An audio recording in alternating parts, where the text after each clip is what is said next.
Hi guys, how's it going? Today we're going to go over how to draw owl. I'm using Photoshop CS6, and right now I'm just doing the lay-in, the general line work. It's going to be really sloppy, really fast. I'm kind of making him wall-eyed a little bit, toying with the idea. I'm not 100% what his design is going to be. So I changed the size of the canvas there. I'm adding really random indications for shadow. I'm only working in black and white right now. I'm putting him, made like a ground plane to keep the figure kind of standing there, something substantial. I'm flipping the image because sometimes you get too used to viewing the image from one angle. If you mirror it, it'll kind of give you a fresh eye view on the whole thing, just to kind of get the proportions down. I'm going into the eyes a little bit, just smaller details, gradually building up. I'm starting to do I'm trying to get painterly here. I'm not so much painting in the lines only first. It's kind of like big swatches of tone and line and form. I'm still kind of toying with everything. I feel like I'm kind of shaping clay a little bit, but with I guess with digital paint. Go more into the eyeball, trying to make it round. So I pretend I'm shading a ball, just a regular ball.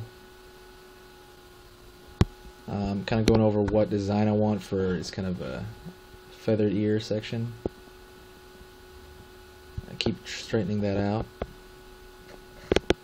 I go back into the shadows more a little bit, trying to render out. When I say, by the way, when I say render, I mean just shading of any type. So I try to render out that eye, render out the mouth area. Once in a while, the way I work is I like to put in the line work, then I render out any like a single area that I'm confident in. And sometimes when that looks nice, it gives me more confidence to do the rest. It's just a trick for myself, I guess, that gets me motivated to keep going on the piece. I'm still just shaping out the top of his head, kind of changing my mind back and forth on what I want. If I'm putting the lower eyelid in shadow as well, giving him definitely a cartoony look.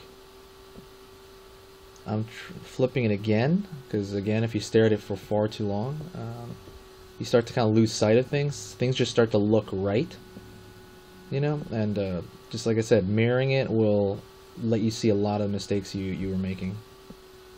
You know, just things that are not symmetrical or not standing, or things are too heavy on one side, or there's too much maybe dark on one side as opposed to the other. That's something you should balance, unless it's like an extreme shadow. Still messing around with the floor, his feet, kind of the background. I want to make the background kind of coexist with him. I don't want to make it seem like he's a sticker on a background. I pull way back, just filling in the sky area. I changed the resolution a little bit. I make him a little bit bigger, so I can go in deeper now. The reason for that is in the beginning I make him pretty low res, maybe like 100 to 200. Well, not 150 about, pixels per inch or dots per inch. I forget. Sorry. I start out with that, and as I get my lay in and I have a decent amount in, I start zooming in on certain areas. That's when I'll raise the resolution to like 300.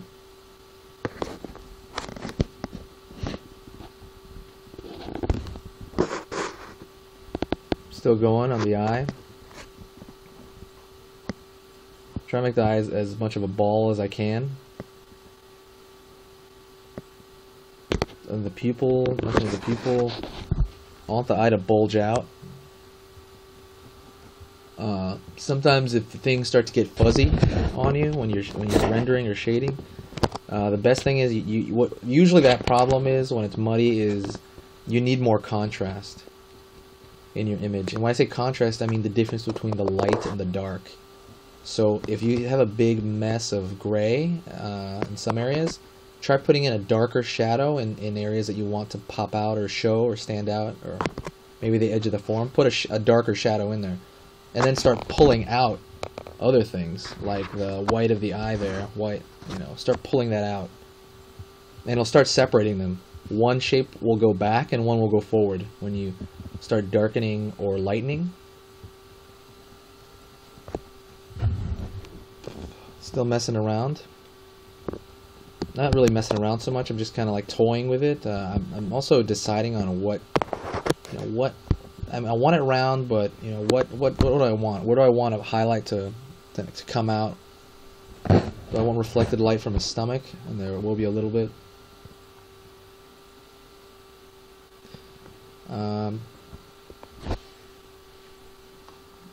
Still going. Let me see.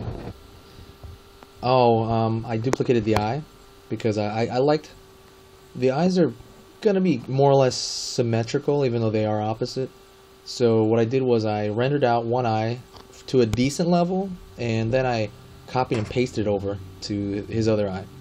And I know I'm gonna mess with both of them later on, but as far as that portion goes, I'm gonna be doing the same thing on the other side, so I might as well just copy what I did on my own.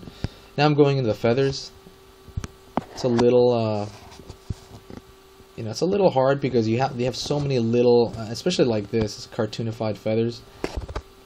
I'm trying to make each stand out, but I also want to make all of it together read as one form, as one side, one plane.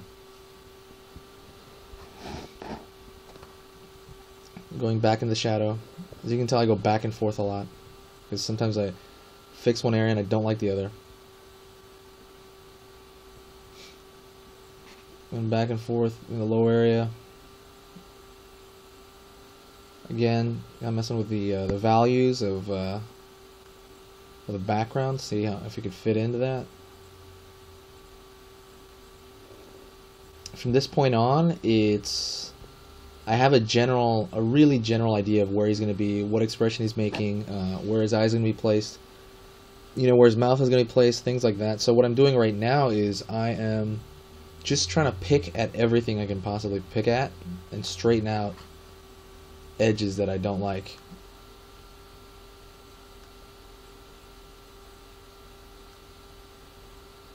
Maybe put in more darks into the eyes.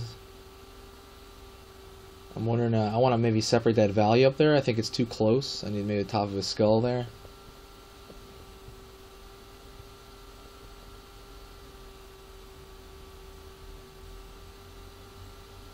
Putting in maybe more dark. I want, maybe his whole torso to read like a ball, in a way. Like kind of a ball form, a rounded form. Going down to the feet a little bit. Try to straighten that out.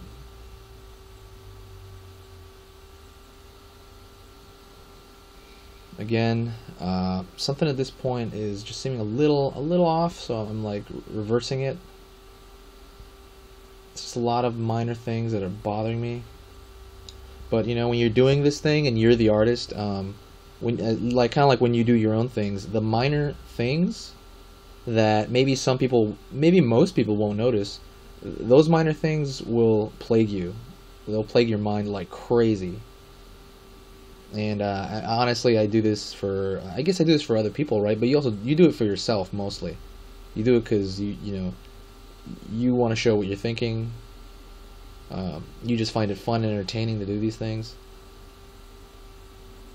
Going back to the feathers, I just don't think they're distinct enough. They just seem kind of muddy to me. So I'm trying to zoom in visually and zoom in, with the computer as well, and I want to separate those little forms out, but not so much so that they're all too piecey. I still want them to read as one side. I raise the contrast a little bit, and then I bring some color in, which I threw in there really quick. I just picked a brown because most owls are brown. Brown and yellow, all a bunch of hot colors. Warm colors. Pretty much warm colors everywhere except for the eyes. The eyes are the only cool color, which is bluish.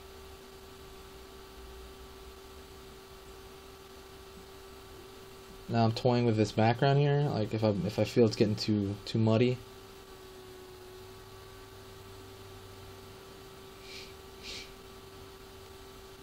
With the I want to say an important note on the when I throw color over this, I'm not throwing it on a regular layer. I'm making a new layer and making an overlay layer. And that's how I'm adding the color initially. Now, this level, I'm adding another layer on top of that layer, if you know how to use Photoshop. And I am using it as a normal layer right now, you know. So it's the black and white layer. Over that, I throw another layer, and I change it to an overlay layer. I change the settings, make an overlay layer. Then I make another layer over that, and I do my fixes, things that bother me. I'm using the lasso tool, which I believe is L on the PC. And that just kind of like, you make a line selection, so it's a very straight line selection. Putting a little more dark underneath his chin there, underneath his beak.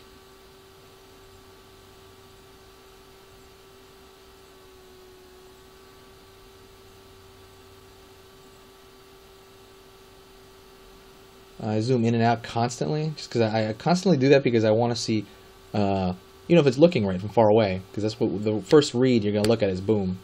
You're gonna look at it from kind of far away, or at least you're gonna see the whole picture in this entirety. Going back to the eye there, putting in some darks, sharpening a few edges that I don't like. Going back in there, continuously going into the beak there again, maybe throwing some other colors in there.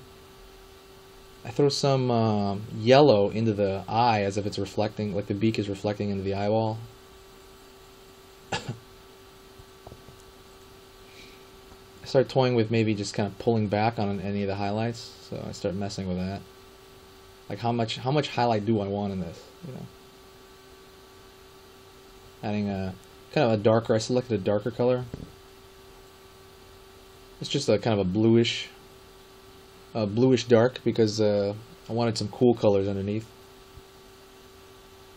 In this particular image, I'm not really taking into account as much color as I normally would. I'm not as finessing it as much as I would try to, but I feel like it's a good read anyway. I try to make it a good enough read.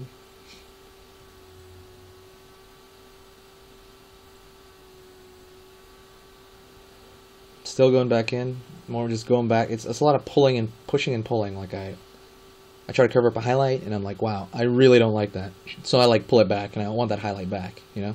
So I'm toying with what I think looks good to my eye. It's a lot of finesse, they call it, finessing all these little edges everywhere. Pull back. I flip it again, just kind of keep looking at it. Going back to the beak.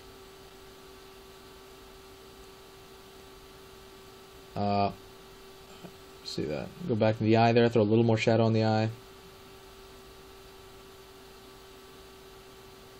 Throw some yellow that exists out in the background. I want to throw some yellow on him. Yellow would naturally be on him because it's all over him. Softening some more edges.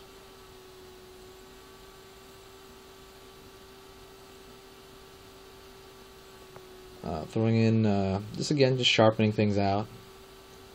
And I'm pretty close to done. So that's pretty much it. Just kind of messing with the background, very little. Toying with maybe the idea of a sun. But at this point I'm like, you know, I turn it upside. Here's another thing I do. Turn it upside down, you really see your form objectively. If you just keep flipping it, you're like, it looks the same to me. Flip it upside down and see what it looks like to you.